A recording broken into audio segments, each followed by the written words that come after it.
And we're live. Welcome back to the Michael Ellis Show. I'm your host, Michael Ellis, and today we've got Gordon Mullan on the show, and he's an expert in remote working for businesses and people in general. Even before the times of COVID, so he's not a new player to the game. Let's be true here and be honest and say that he's an experienced player in the game and it's not just a rise of the COVID pandemic. So No. How are you today, Gordon? I'm very well, thank you. Nice to see some blue skies and sunshine today as opposed to the grey and wet weather we've had over the last couple of days. Yeah, it's nice. We've got blue skies here as well, so it's good. It's good. So, do you want to give us a brief overview of your of how you got to where you are today? Yeah, absolutely. So my professional background is as a business analyst. I've been doing that for about the last 25 years. And unsurprisingly, I've worked with quite a lot of kind of remote distributed offshore teams in that time.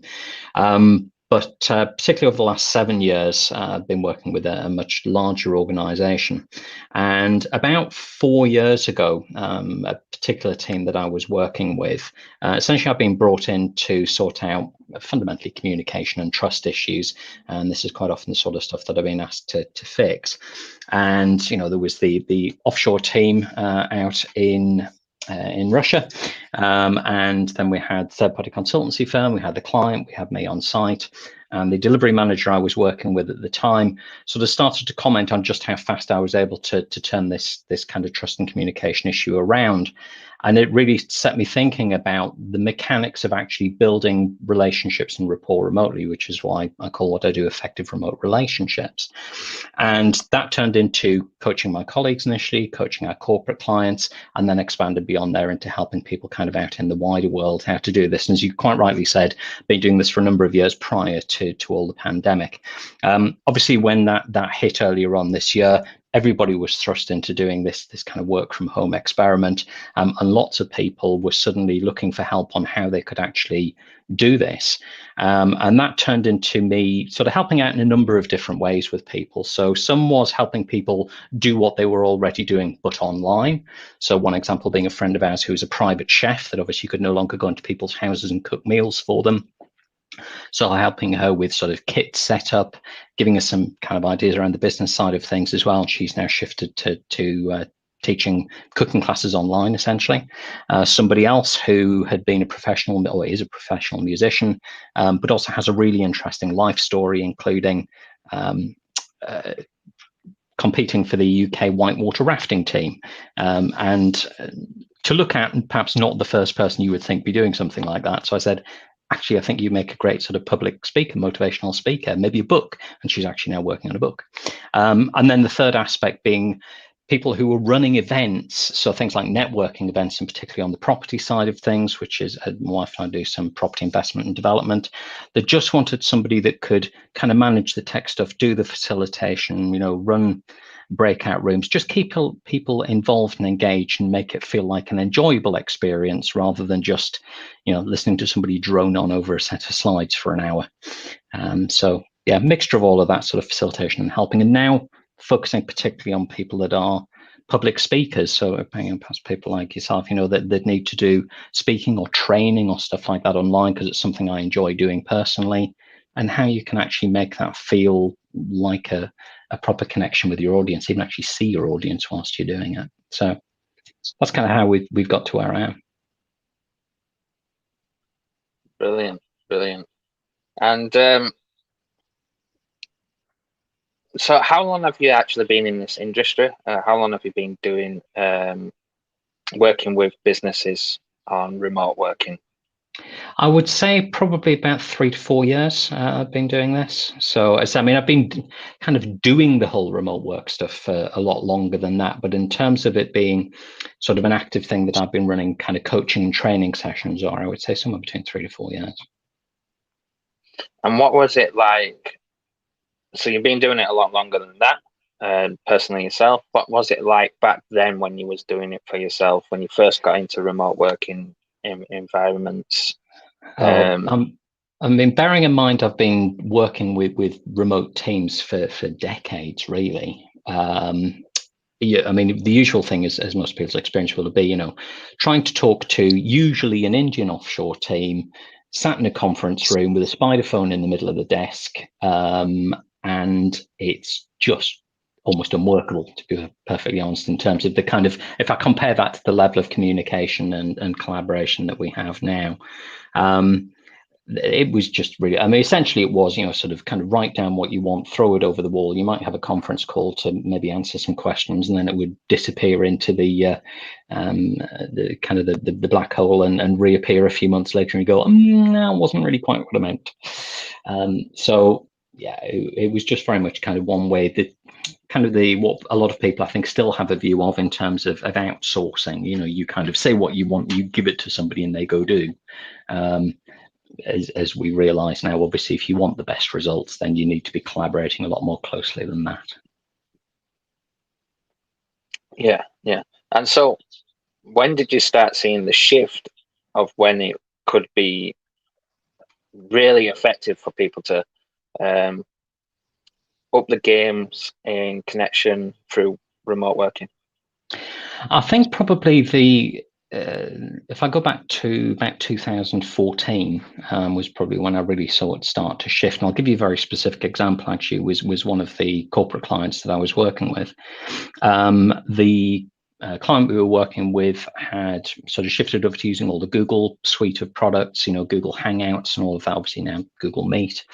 And the team I was working with were based out on one of the warehouses out on an industrial estate in Northampton. And that we wanted to run the video calls to be able to actually talk face to face when we couldn't physically be in the same room, because I was normally in the head office, then there was the team out at the industrial estate, and then there was the delivery team, the development team in Eastern Europe. And just that shift to doing video and actually having the bandwidth and the tools like Google Hangouts to be able to actually do real-time video calls with a group of people just shifted things hugely. We are a social species. We talk about wanting to get face to face with somebody, and that really was where I saw the shift in the power of being able to do that.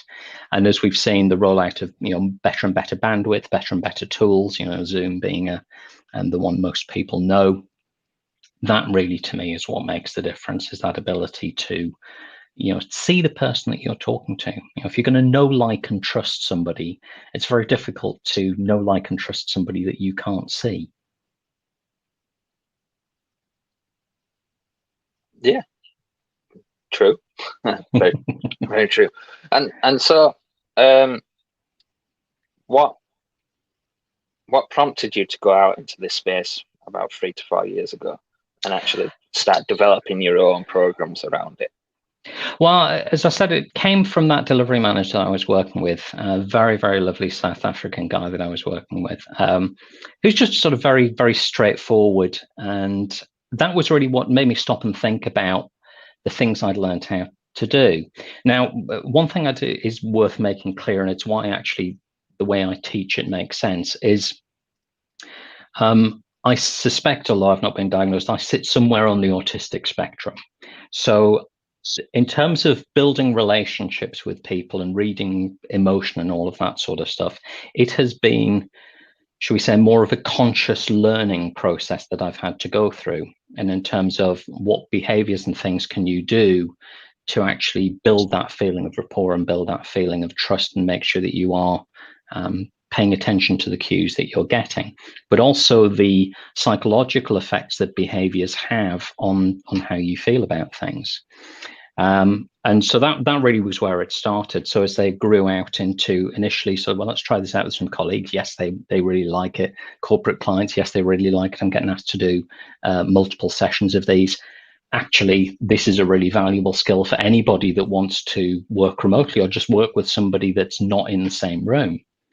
And it applies to so many things. I say even prior to pandemic, my family live in New Zealand, and my sister emigrated 16 years ago.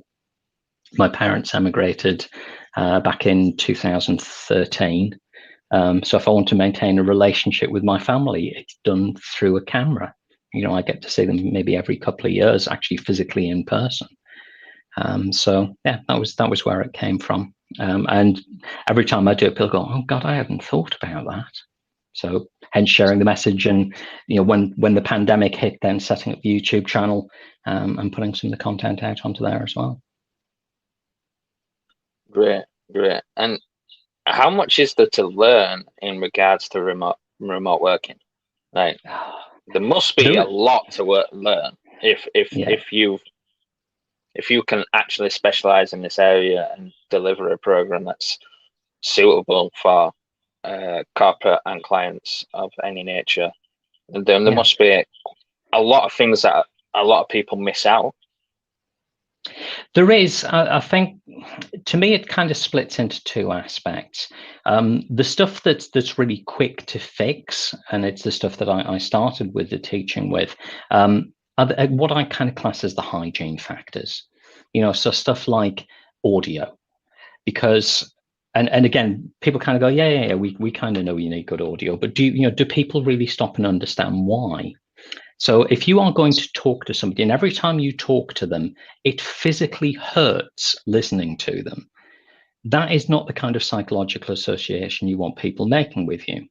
So you can have the crispest, HD audio, but if there's loads of background noise coming through, or it's tinny or echoey, or there's feedback or anything like that, people stop wanting to talk to you, and it sounds unprofessional to do that. So fix your audio. Then, if you are going to build a relationship with somebody, turn your camera on, actually have a face-to-face conversation with them. But always remember, and this is the bit that until we get to gaze correction or sort of full kind of the holodeck, essentially, there's no getting around the fact this it feels slightly unnatural when you first do it. The more you do it, the more practiced you become at it. But remember that the eyes of the person that you're talking to is the lens of the camera and not their picture on the screen.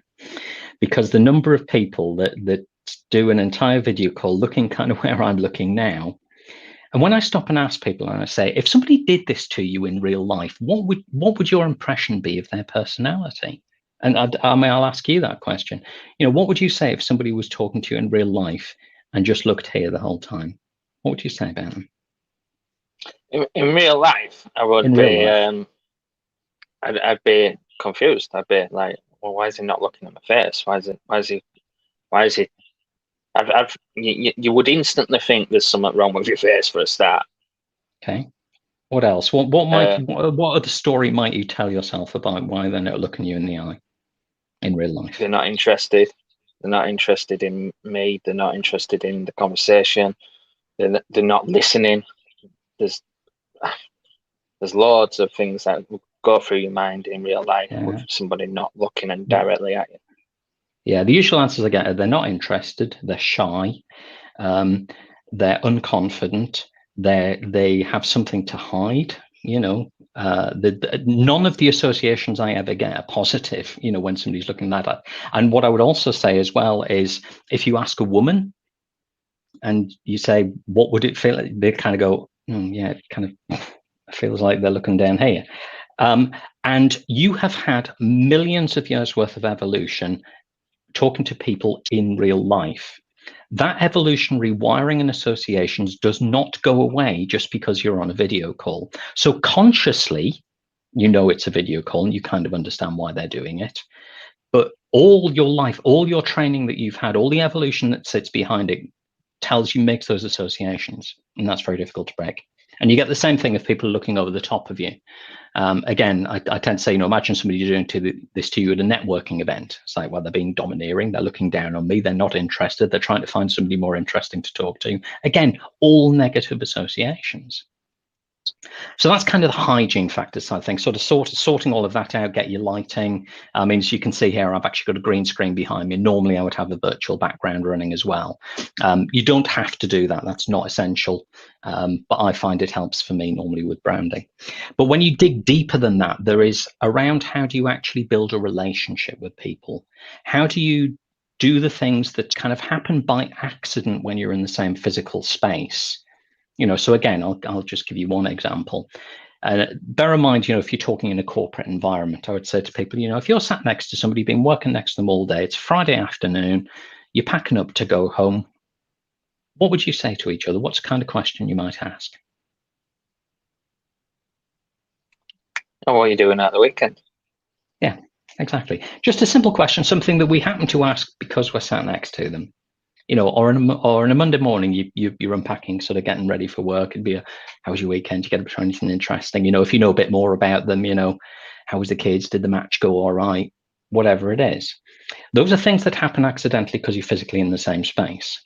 If you're not in the same room, you have to make time to do have those non-work conversations. And there's lots and lots of ways you can do that I don't talk about, but building those relationships, because regardless of what you're doing, whether it's working for a company or working as an entrepreneur, doing sales, doing public speaking, whatever it happens to be, it's about building a relationship with the person that you're talking to. That's what everything else is based on. And then aside from the relationship side, the simple mechanics of how do you do a training with group activities and breakouts? How do you keep people engaged? How long do you run training sessions for? Because if you ask somebody to sit on a training session all day, sat in front of a computer, that's very tiring. There's better ways of doing it. What tools can you use to achieve, to do effective brainstorming? How do you do like the flipped classroom model, of actually making sure that the synchronous time that you have together, this kind of conversation you and I are having now, how do you make that really valuable?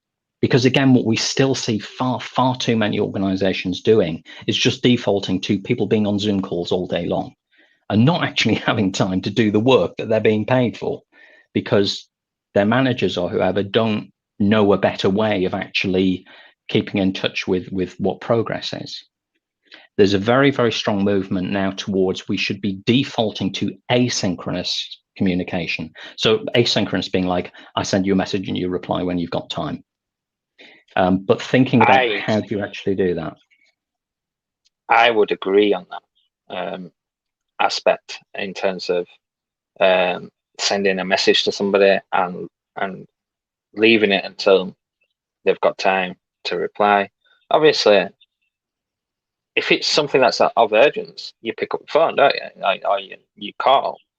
But if it's something that can be left and you don't need a response straight away, messaging seems to be the better way, so then you don't interrupt the workflow of the other person. Yeah, absolutely.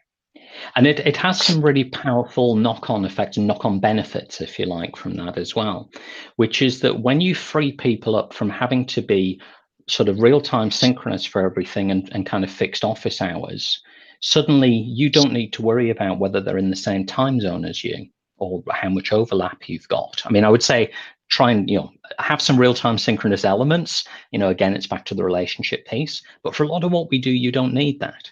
So suddenly you've got a global talent pool. Even outside the time zone aspect, you suddenly means that people who have other things going on in their lives, which make sort of doing real-time synchronous, sort of 9 to 5 or whatever, not practical. So people with caring requirements, I mean, again, I've got this situation at the moment. My youngest son is going to an outreach school. There's no public transport or school transport to take him there. So me and my ex-wife have to share taking him or picking him up. I work that around my work day because I can do my schedule and I can move my work to fit around the other things that I need to do in my life. So it gives so much more flexibility, and people really value that flexibility. So you suddenly get people that actually will perhaps come and work with you or work with your organization that you just would not have been able to use if you insist on real-time synchronous. Agreed. It's half the reason why I don't have a set time for these lives.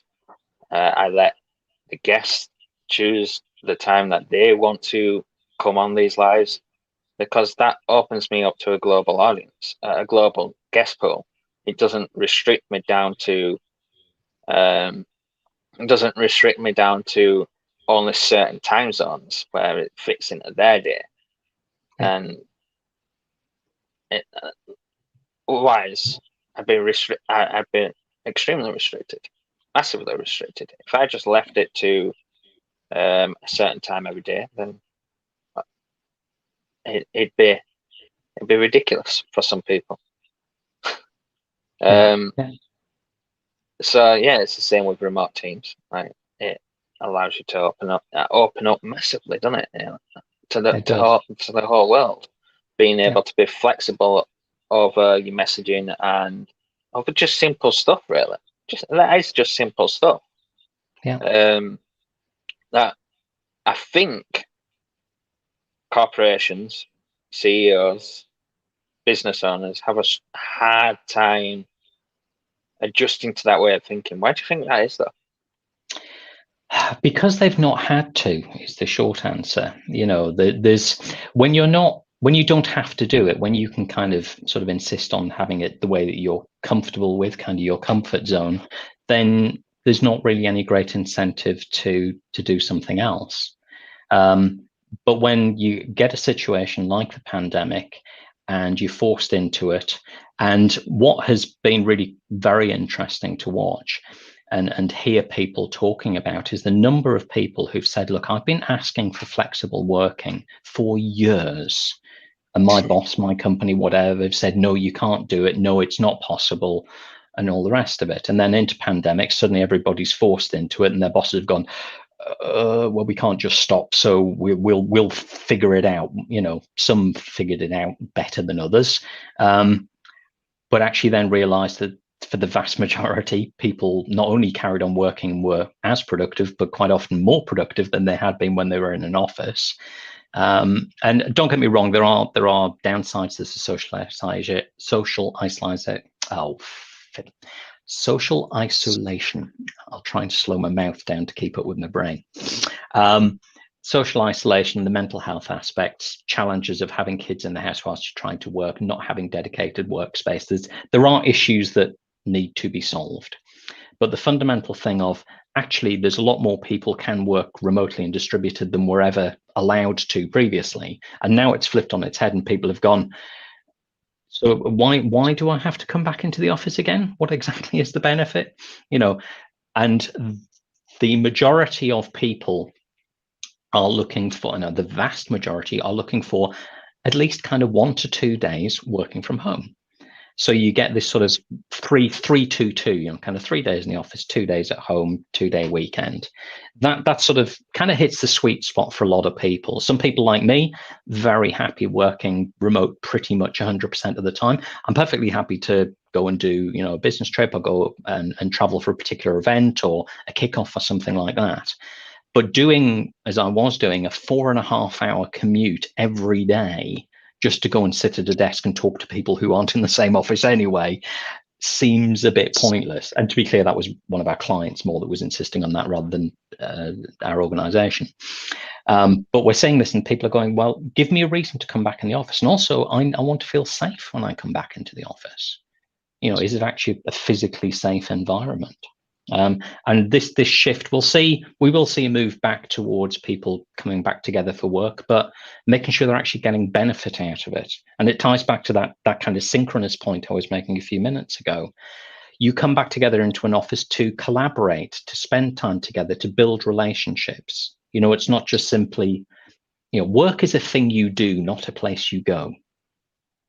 So do your work at the place where that work gets done best. And for a lot of people, for some of the stuff they do, that's at home or in a coffee shop or sitting in a beach hut in Bali.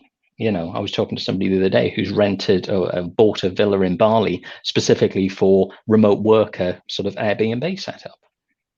Because for some people, being able to do that and just work the place where you feel your best. That's amazing. That is amazing. So you briefly touched on it there, but when this is all over, when this global pandemic's all over, how do you think the people that were hung up about remote working before will default back to that and want people to come back in and try to force them to come back in, full time, or do you think it's it, or do you think it's opened up a revelation in people now that this is possible, to remote working is possible, and they might see the benefits? Which one do you think is going to win? I don't think it's an either or. It is going to be a mix. And unfortunately, like a lot of these questions, the answer is sort of it depends. I think there are a significant portion of people who've been resistant to it previously, who've had their eyes open very much. They've had that revelation that, God, actually, this is possible. And in some cases, not only is it possible, but actually it works better than what we were doing previously. So there will definitely be some of those. And we've seen this. I mean, it is particularly the tech companies that we hear about, but they're not the only ones doing it. So the likes of Unilever, for example, would be another example. One of the things that Unilever have done as a result out of this in New Zealand is they've moved to a 4-day week. People getting paid the same amount, but only for working 4 days a week, because they've realized actually people are more productive. Because most of us, pretty much all of us, I would dare to say, do not work solid for 8 hours a day. Because you can't, your brain can't be full on 8 hours a day. So if you can allow people that more flexibility, that works. So there'll definitely be those that have had the revelation. There will be some who, like I said, there are tangible benefits to getting people together a few days a week or a few days a month and doing it that way. But unfortunately, yes, there will be some who are stuck in their ways, who've kind of just really not believed in the whole thing. It's like, well, we've got people working from home, but I'm going to have them on Zoom calls, sort of 8 hours a day. If I can't see them, I can't manage them. Who will insist on people coming back into the office? I think they are going to struggle in a lot of cases, because the response from a lot of sort of people is going to be, but this, why? This has been working, all right, not as well as it could, but if you're going to insist I come back into the office and I don't want to, I'm going to go and look for an employer that's a bit more enlightened and actually allows me to do at least a couple of days a week from home. I think companies that insist on it are going to see their best people leave. Unfortunately, the ones that your top tier employees, if you do that to them, they are going to leave. They are going to go and work for somebody else. And you will be left with the people that don't sit in that top tier, that aren't as appealing to another employer. So I think it's going to self-correct to a large extent. Yeah, I believe so too. So you're a massive fan of technology. You're a massive fan of where things are going in the world and keeping up to the times of new technologies, especially AI technologies and advancements in technologies. Yeah. Where did that love for technology come from? Funny enough, I did a half-hour talk at our global software conference back in December last year, and if you look for the Disruptive Decade YouTube channel, you'll find the talk on there. But essentially what it was I grew up loving sci-fi, really from kind of learning how to read. That was some of the earliest stuff that I did. And as I said in that talk, I fell in love with kind of Isaac Asimov and Heinlein and sort of all the classics. So I grew up, with the likes of Neil Asher and Gridlink, and, sort of the AI org behind the ear and sort of, brain to internet connection and all the rest of it. So I love tomorrow's world and just gadgets and tech. So that's something that's just really from early childhood has been something that's of interest to me. And then obviously I've kind of ended up in the IT world, although a rather circuitous route. I did a law degree at university, so I'm not a sort of an out and out sort of geek programmer background. But just tech and what it enables, I think, and the possibilities that it opens up for humanity as a species has been something that's been with me for as long as I can remember. That's fantastic. So what are some of the things that you see coming up in the very near future, and then further down the future, that we could see possibly happening in the tech world? Oh, this is such a huge subject. And I think when we talk about timescales, just so people are sort of get a sense of how rapidly this is coming. The stuff I'm going to talk about, we are talking about the next 10 to 15 years. I'm not talking about 50 years down the road. I'm talking about no more than 15. There are so many exponential converging trends that are going to really upend everything that we know about work, about life, about how we interact as a species, what planet we live on as a species. So AI, you mentioned, absolutely. AI, machine learning. Just to give you an example of sort of the real world implications of some of this stuff, and there's lots of examples, but this is a fairly recent one. Some people will have heard about, and I mentioned it in the talk I did, of AlphaGo, which was DeepMind's, so part of Google, DeepMind's AI that beat the European champion at the game of Go, which is sort of flipping black and white pieces. Something that literally up until the day it happened, even experts in the field thought was decades away. That then went to beating the world champion, but that was all based off learning from human games. Then it learned how to play itself, just given the rules of the game. And that has now developed it, and using that same kind of technology. The most recent thing is a thing called AlphaFold.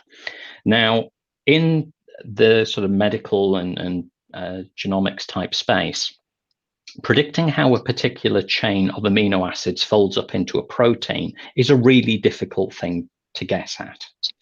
And there's been a competition running since 1994, every couple of years, to see if they could sort of programmatically or sort of compute how a particular protein would fold. And for years and years and years, it was kind of stuck at, I think, about 30% accuracy. 2018, that jumped to about 60% with DeepMind's AlphaFold. This year, or last year, sorry, 2020, that jumped massively up to about 90% accurate. That means that there was a German university research team for one particular protein had been trying to figure out how it would fold for over a decade. AlphaFold solved that problem in 30 minutes. You are taking something that, because the shape of the protein determines its function, essentially.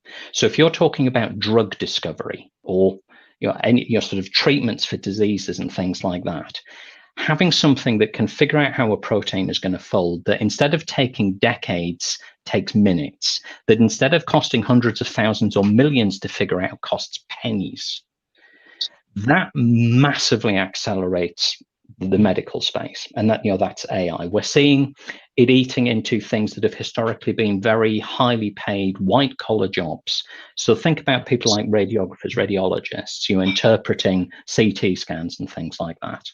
Now, I'm not saying that initially AI is going to replace them completely, but if your job involves pattern spotting, essentially, then that is going to fall to AI. And we're going to see more and more of that. But AI kind of influences pretty much everything, self-driving, drug discovery, treatments, automation of work and tasks, so many things that it influences. But we're going to see, if you want to talk about broader trends, a shift towards decentralization. So something the pandemic has made very, very clear is that having just-in-time global supply chains, although they've brought a huge amount of benefits, are actually quite fragile. When you suddenly have to shut your borders because of something like a pandemic, suddenly your global supply chain falls apart. The just-in-time is not just-in-time. It doesn't turn up. So when you have clean renewable energy generation that can be done on your rooftop, when you have technologies like precision fermentation, and again, this isn't new, and again, go and have a look at the talk for a bit more detail, but where you can use essentially the technology used for brewing beer to produce any organic molecule, then, and things like 3D printing for assembling that into materials, then suddenly if you can generate energy, food, and materials on a local basis, and I'm talking about regional or even sort of city-based, if you've got things like vertical farming, if you've got stuff like cell-based meat, so basically growing your meat rather than, raising an animal and killing it and chopping it up to get the meat out of it. All of these things are going to shift us back to a much more decentralized, local, much more resilient and robust model. You're going to have huge amounts of near zero marginal cost energy. That opens up huge possibilities.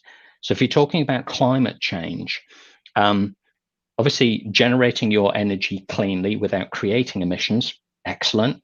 Being able to have things like electric vehicles so that you can do your transport without creating emissions, excellent. But even if we dropped our emissions to zero today, we still need to pull some of the carbon out of the atmosphere that's already there. When you have near zero marginal cost energy, doing that actually becomes economically viable. So we have, over the next 10 to 15 years, the ability to solve poverty, to stop and reverse climate change. Okay, there's an excellent report that I refer to, and I take quite a bit of the materials from in the talk, called Rethinking Humanity by a think tank called Rethink X. The guys there have got a fantastic track record in predicting disruption. And Tony Zaber from Rethink X says that by 2030, you'll be able to have the American dream. So the American dream they class as 1,000 miles a month of transport, 2,000 kilowatt hours of energy, 100 clean liters of water a day, all your food, communications, basically everything that you need to survive as a human being for every human being on Earth could be done for $250 a month. That is the level of disruption that is not just possible, but highly likely over the next 10 to 15 years. And by 2035, he reckons that comes down to $125 a month. So when we talk about things like universal basic income, what do we do when the robots take our jobs? I'm dramatizing, and it's not that straightforward. But what do we do to all these people whose jobs are getting disrupted? All of that. We need people to be able to live. And again, we're seeing this with the pandemic. People are going, actually, we should be giving people a certain amount a month so they can actually live and exist and don't, not be able to put food on the table. It's unaffordable. With all these technological disruptions that are coming, suddenly it does become affordable. This becomes a choice. So, we're going to see, autonomous vehicles again. Massive upending to the way that we get about, and also to the finances of a lot of people. You're talking about something that is a fraction of the cost of running a vehicle you already own, never mind comparing it to buying a new vehicle. Dropping the marginal cost of transport to the point that in the same way that bandwidth went from being very expensive. I mean, if you're old enough, you may remember the days of dial-up or having to pay for international phone calls. It came down to being something that Starbucks will give you for free when you're in for a coffee. The same thing will happen to transport. When you've got autonomous vehicles, suddenly Starbucks isn't a restaurant, a coffee shop that you go to. It's a coffee shop that's doing kind of laps around the city, and you hop on and they pay to drive you to wherever you're going as long as you buy a coffee from them. It just shifts everything. There's so much more, but I'll stop because I know I'll keep going on. Otherwise. That's an amazing concept that you just put across there. What about coffee shops that fly you around the city?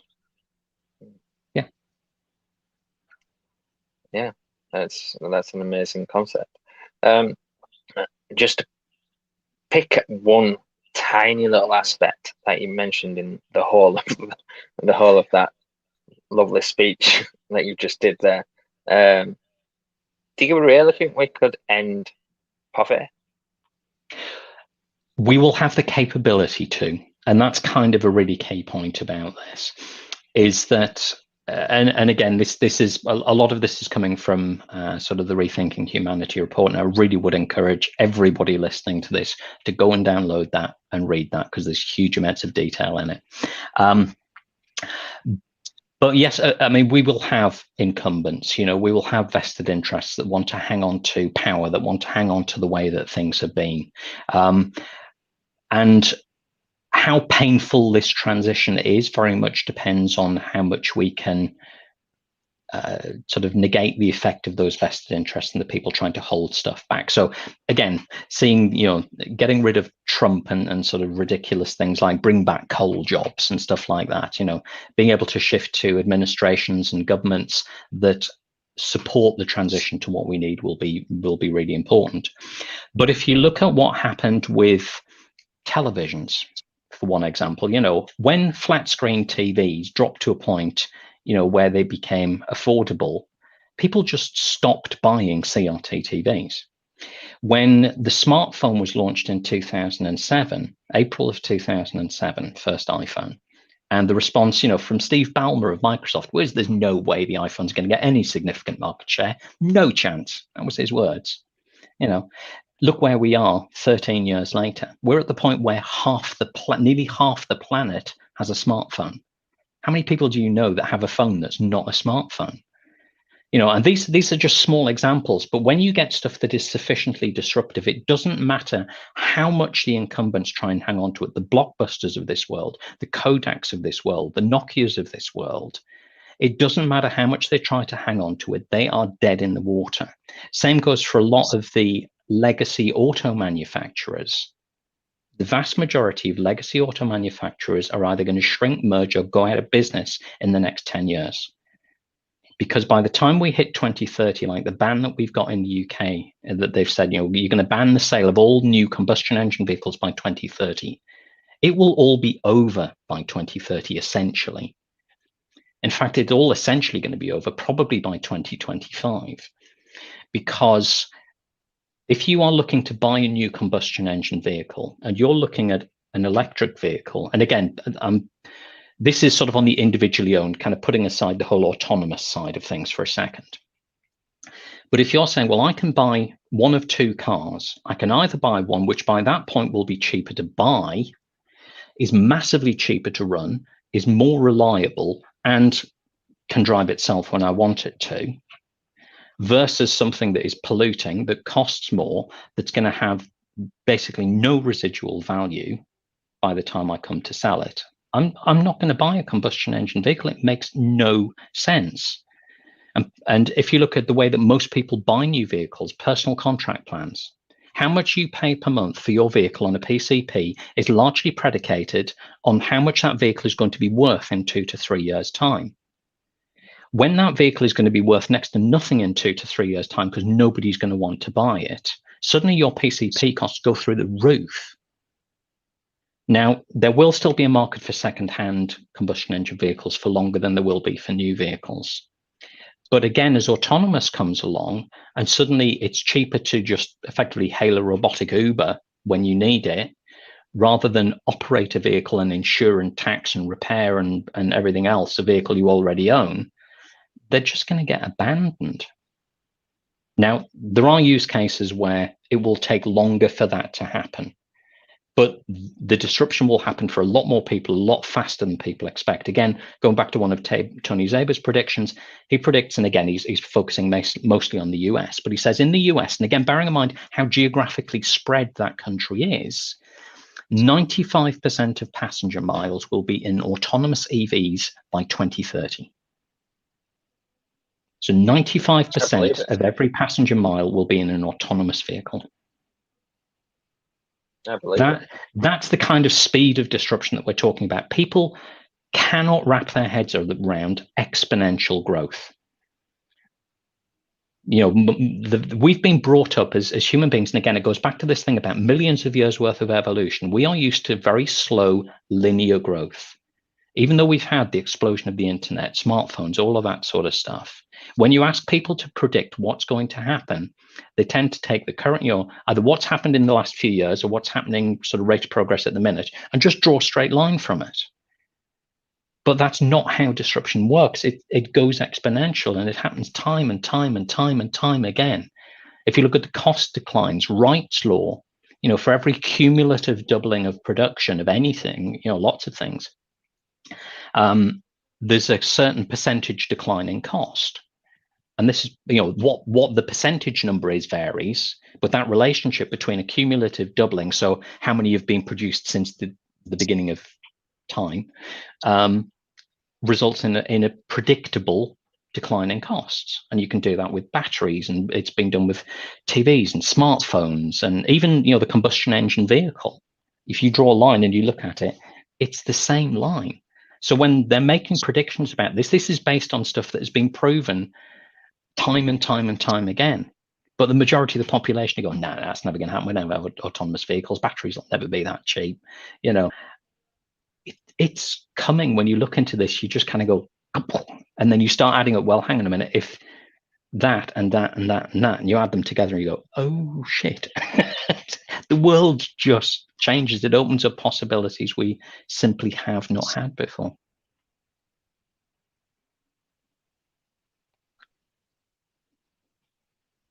On a different note, completely away from technology.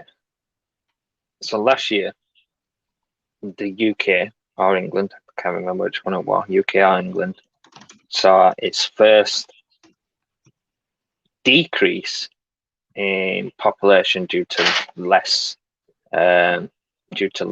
births than deaths. Do you think that's a trend that's going to continue to happen, or do you think it's just going to take back off again, and exponential growth of population is going to happen again? Yes, we are. Population decline is going to be a serious problem over the course of this century. And we're seeing, I mean, if you look at the likes of Japan, for example, I think the prediction is they will have lost half their population by 2100. Now, there's a number of reasons for this, and again, it varies depending on country. So, for example, Kenya is going to become one of the most populous nations on Earth, because we will continue to see growth in population sort of overall for a while, but then it will start to come back down, because what tends to happen is that as countries get more developed and more educated and better contraception and all of the rest of it, the birth rate comes down. So the more prosperous a nation becomes, the lower the birth rate goes. Massively simplifying, but that's generally what happens. So as you suddenly bring, energy and food and materials production, you can do it all locally, and you don't need to rely on the goodwill or a trade relationship necessarily with a country.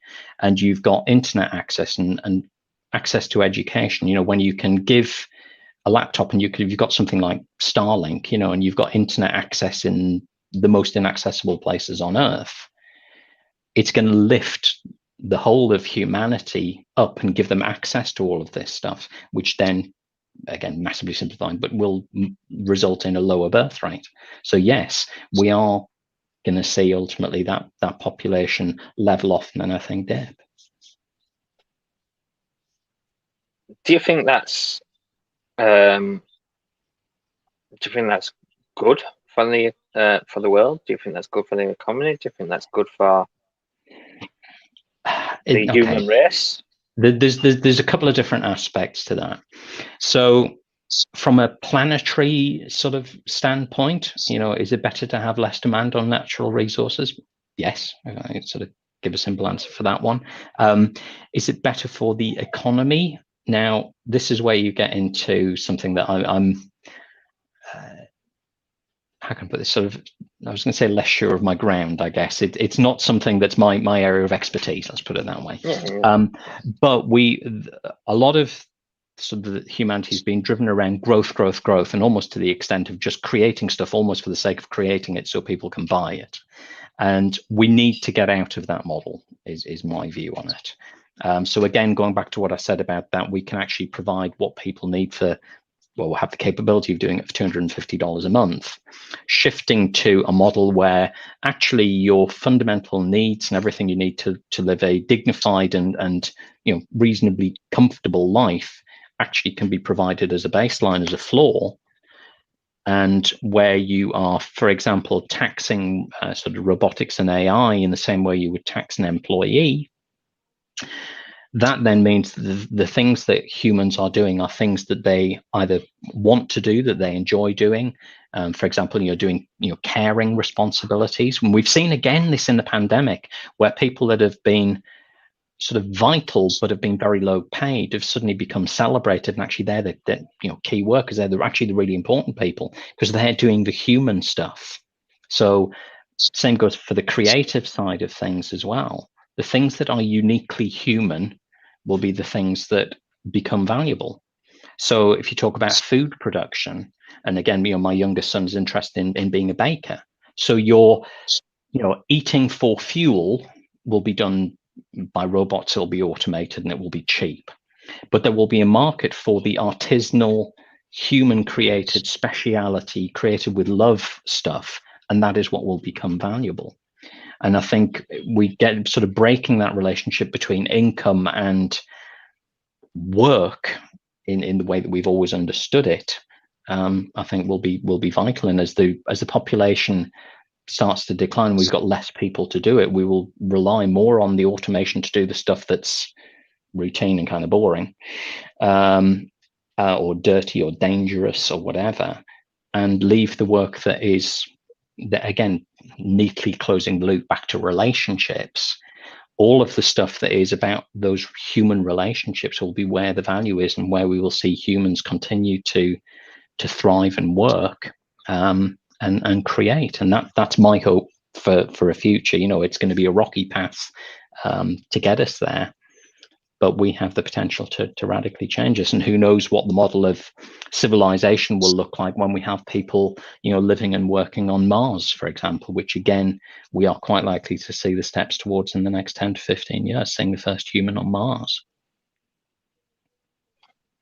So this has been a very interesting chat. It's been a lovely chat. And guys, if you are interested in all this new technology, all this new, and where the planet's going in the next 10 to 15 years, and you want to keep up to date with some of this stuff, and I highly, highly recommend you go check out Gordon's YouTube channel, which is the Disruptive Decade. The Disruptive Decade. Search and you'll that find it and also on Twitter, and there's a Facebook group as well. So the videos will come. There's just the one on there at the moment. The channel's fairly new, but you'll find lots of stuff, particularly in the Facebook group and Twitter. So yeah, go search it up on Twitter, Facebook, or YouTube, whichever one is your choice of platform. And for anything else related to Gordon and effective working relationships for remote teams, or anything like that, head yourself over to michaelellisonline.com/go/Gordon. I will send you over to his Facebook profile where you can get in touch with him. He's got some links on there that head you over to his business page and website, I believe. Can't remember. But there's some links on there if you need to go find the other things that he does, and so on and so forth. It's been lovely chatting to you. I know you've got to go, so I'm not going to keep you any longer. And it's been great. As always, it's been great hosting this show for you guys at home, and we'll see you on the next one. It's been a pleasure. Thanks for the invite, Michael. Look forward to speaking to everybody else. Take care.